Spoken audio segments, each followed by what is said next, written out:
बीच एक और बड़ी खबर आपकी टीवी स्क्रीन पर। भारतीय सेना को खुली छूट। सूत्रों के हवाले से सीमा पर कार्रवाई के लिए भारतीय सेना को खुली छूट दे दी गई है। चीन के खिलाफ एक्शन में है सेना, यानी कि पूरी तरीके से एक्शन मोड में आ चुकी है। और हमारे साथ मेजर गौरव आर्या भी जुड़े हुए हैं। मेजर, जो कैबिनेट कमेटी है सिक्योरिटी अफेयर्स की, खुली छूट, भारतीय सेना को खुली छूट है कि वो अपने विवेक के हिसाब से सीमा पर जो हालात हैं ऊपर उस पर फैसला ले और कार्रवाई करे। देखिए, अगर खुली छूट ये पहले दिन दे देते, जो आज आप कह रहे हैं कि दे दी है, तो हमारी 20 जानें नहीं जाती यकीनन। और मुझे बहुत अफसोस है कि हमारे 20 भाई अब इस दुनिया में नहीं रहे। लेकिन मैं आपको एक बात कहना चाहता हूं, खुली छूट का क्या मतलब है? अगर खुली छूट का यह मतलब है कि भारतीय सेना अपने दिए हुए हथियार इस्तेमाल कर सकती है और वो उनको खुली छूट है। 14 कोर जो वहां पे 14 कोर कमांडर डिसाइड करेंगे, नॉर्दर्न आर्मी कमांडर डिसाइड करेंगे कि क्या एक्शन लेना है। अगर यह बात है तो फिर ठीक है, फिर मैं विश्वास करता हूं। और अगर खुली छूट दे दी, यह मैं आपको ऑन टीवी कह रहा हूं, ऑन रिकॉर्ड कह रहा हूं, 72 घंटे के बाद आप और मैं दोबारा मिलेंगे और फिर देखेंगे कितने चाइनीज हैं गलवान में। 72 घंटे।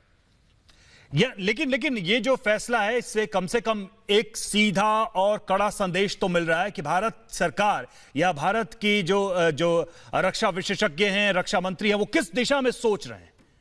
इससे एक इंडिकेशन तो साफ दिखाई दे रहा है किस दिशा में जा रहा है। जी, इंडिकेशन बिल्कुल क्लियर है। ये जो बात इन्होंने करी है कि खुली छूट भारतीय सेना को दे दी, ठीक है, खुली छूट। देखिए, मैं फिर कह रहा हूं आपसे, ये इंडिकेशन है, बड़ा स्ट्रांग इंडिकेशन है और ये इंडिकेशन जबरदस्त है, इसमें कोई शक नहीं है। लेकिन ये इंडिकेशन है क्या? फिर से कह रहा हूं, क्या ये इंडिकेशन हथियार इस्तेमाल करने का है? क्योंकि जो भी अभी जो हमें बताया गया है, जो हमारे साथी वीरगति को प्राप्त हुए हैं, वो लाठियों से, सरियों से चाइनीज आर्मी ने अटैक करा है। और हम लोग भलमनसात में गए थे, साफ मन से गए थे और वहां पे गए थे बातचीत करने के लिए। लेकिन वहां पे हमारे साथ ये गलत हरकत हुई है। चाइनीज को भी क्षति पहुंची है बहुत ज्यादा। वो लोग क्योंकि कॉम्युनिस्ट स्टेट है, बताती नहीं कि क्या है क्या नहीं है, कितने लोग उनके हताहत हुए, कितने लोग मरे। वो तो हम लोगों ने इंटरसेप्शन पकड़ा है। फिर अमेरिकन ने भी कुछ बोला है कि करीब 35 तो उनको भी पता है। तो 6-7 की गिनती का हम में और अमेरिकन में फर्क है, वो पता लग जाएगा अभी 24 घंटे के अंदर। लेकिन मेरा ये कहना है कि अगर खुली छूट दी है तो फिर खुली छूट, पूरी खुली छूट होनी चाहिए। ऐश्वर्या कपूर हैं हमारे एडिटर, हमारे साथ। हम ऐश्वर्या कपूर का रुख करते हैं। ऐश्वर्या, ये जो बात चल रही है कि खुली छूट, साउथ ब्लॉक में अभी एक अहम बैठक शुरू हो चुकी है जिसमें सीडीएस शामिल हैं, जिसमें कि हमारे डिफेंस मिनिस्टर शामिल हैं और उसमें आर्मी चीफ, एयर चीफ और नेवी चीफ की भी बात लोग कह रहे हैं। आपको क्या लगता है वहां पर क्या बातें इस वक्त हो रही होंगी ऐश्वर्या? मेजर, मैं आपको बता दूं, ये एक बहुत ही इंपॉर्टेंट मीटिंग है जिसके अंदर राजनाथ सिंह इसको चेयर कर रहे हैं। जैसा आपने कहा, all the 3 chiefs and the CDS, वो सब इस बैठक में मौजूद हैं। इससे ठीक पहले डिफेंस मिनिस्टर और फिर एक्सटर्नल अफेयर्स मिनिस्टर की बात हुई है। और इस मीटिंग से पहले हमको ये भी बता दिया गया है कि रिटन ऑर्डर्स दे दिए गए हैं आर्मी को। We are being clearly told, major, you are an army officer, आपको पता है वो कैसे होता है पूरी प्रक्रिया, that they are free to act.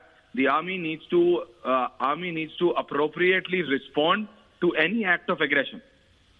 Army needs to appropriately respond back to any act of aggression of the Chinese along the LAC, and to be very specific, वो जो लद्दाख सेक्टर है उसके अंदर क्लियरली बोल दिया गया है, जो आप डीम फिट समझें, जो आपको ठीक लगे, आप वैसे रिस्पॉन्ड करें।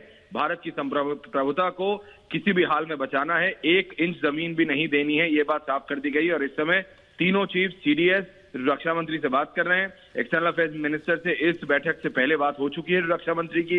इसके बाद रक्षा मंत्री सीधा 7 LKM जाके प्रधानमंत्री को दोबारा ब्रीफ करेंगे, minute to minute, second to second update का। इसके बाद जी मेजर।